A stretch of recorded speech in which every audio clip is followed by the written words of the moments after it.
मनोज कहता है कि गुरुजी ये लड़की इतनी रात में यहाँ पे क्या कर रही होगी, मुझे लगता है इसकी उम्र 20-22 साल होगी। तो ललित बोलता है कि हमें क्या करना है, इतनी रात में इस लड़की को हम अकेले तो नहीं छोड़ सकते ना। फिर मनोज कहता है कि गुरुजी लड़की दिखने में तो काफ़ी ज़्यादा खूबसूरत है। तो ललित कहता है कि क्या कहना चाहता है तू, साफ साफ बता। गुरुजी समझिए बात को, जंगल में आप हो, मैं हूँ और वो लड़की है। अगर हम यहाँ पे कुछ करें भी तो किसी को कुछ नहीं पता चलेगा और उसकी मदद करने के लिए भी कोई नहीं आएगा। ललित कहता है कि तुम्हारा दिमाग घूम गया है क्या। फिर कुछ देर बाद ललित बोलता है कि वैसे तुम्हारा आइडिया इतना बुरा भी नहीं है। फिर दोनों हंसने लगते हैं और मनोज कहता है गुरुजी मुझे पता था आप मुझे निराश नहीं करोगे। जंगल को सुनसान देख ललित और मनोज की नीयत बिगड़ जाती है। ना जाने वो लड़की कहाँ से आई थी, उसका क्या नाम था, वो पीछे कंटेनर के अंदर अकेली बैठी हुई थी। उन दोनों ने इंसानियत के नाते उस लड़की को बिठा तो लिया, लेकिन उनकी इंसानियत ज़्यादा देर तक टिक नहीं पाई। इंसानियत हैवानियत में बदलने लगी। वो कुछ देर तक उसी ट्रक के अंदर बैठे रहे, हंसते रहे और कुछ देर तक चलने के बाद ट्रक को एक जंगल के साइड में लगा देते हैं।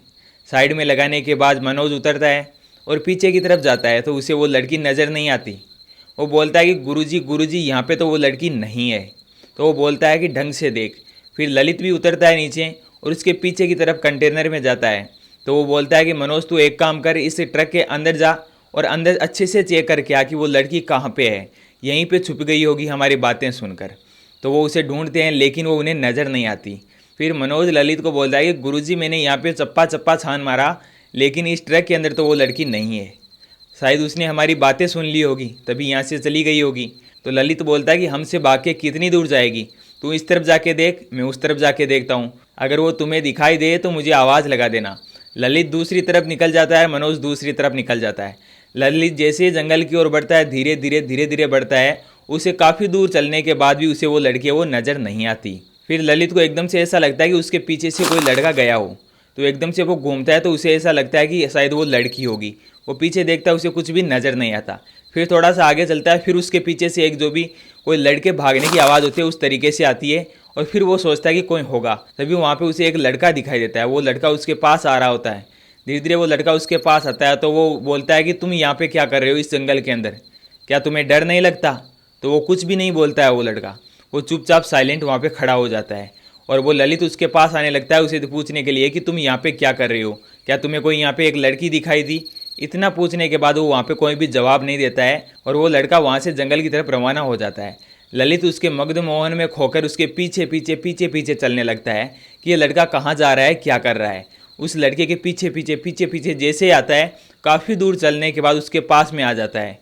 काफ़ी दूर में जैसे वो आता है तो वो लड़का एक जगह पे खड़ा हो जाता है और अपने हाथ से इस तरीके से इशारा करता है। जैसे वो इशारा करता है तो ललित उसके इशारे की तरफ देखता है तो वहाँ पे उसे नज़र आता है कि जो लड़की इनके ट्रक के अंदर बैठी हुई थी वो उस पेड़ की एक टाँग के ऊपर बैठी है, एक डाल के ऊपर बैठी है और अपने पैर हिला रही है, एक अजीब सा गाना गा रही है। ललित उसे देखने लगता है और जैसे वो नीचे कूदती है तो उसका चेहरा है वो इतना भयानक था कि उसे देखकर ललित है उसके पैरों के तले से ज़मीन खिसक जाती है और वो भयंकर तरीके से घबराने लगता है और वहाँ से भागने की कोशिश करता है। वो लड़की पीछे से एकदम से पकड़ती है, पकड़ते ही वहाँ पे जो भी ललित होता है उसके मुंह से चिल्लाने की आवाज़ निकलती है और मनोज को सुनाई देती है।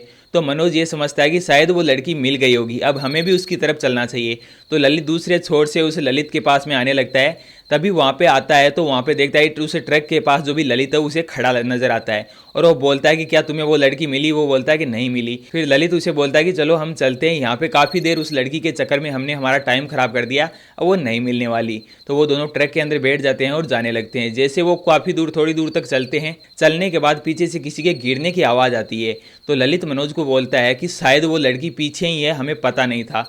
तो वो ललित कहता है कि जा देख के आ। तो वो जैसे नीचे उतरता है, पीछे जाता है तो उसे ललित की लाश नज़र आती है। उसका मुंह है वो खुला हुआ और इतना भयानक तरीके से खून से लथपथ उसे देखकर ललित वो घबरा जाता है। ललित की डेड बॉडी देखकर मनोज भयंकर तरीके से घबरा जाता है। तभी वो लड़की उस ट्रक के छत से उसके ऊपर एकदम से अटैक कर देती है। अटैक करने के बाद उसकी जान है वो ले लेती है और वो ही जंगल के अंदर वापस वो गुमशुदा हो जाती है। अगर आप रात में सफ़र करते हो और ऐसे सुनसान रास्ते से सफ़र करते हो जहाँ पे कोई भी इंसान होने की कोई संभावना ही नहीं है और वहाँ पे अगर आपको कोई लड़की या लड़का कोई भी नज़र आता है तो उसकी मदद करने से पहले एक बार इस कहानी को याद ज़रूर कर लीजिएगा।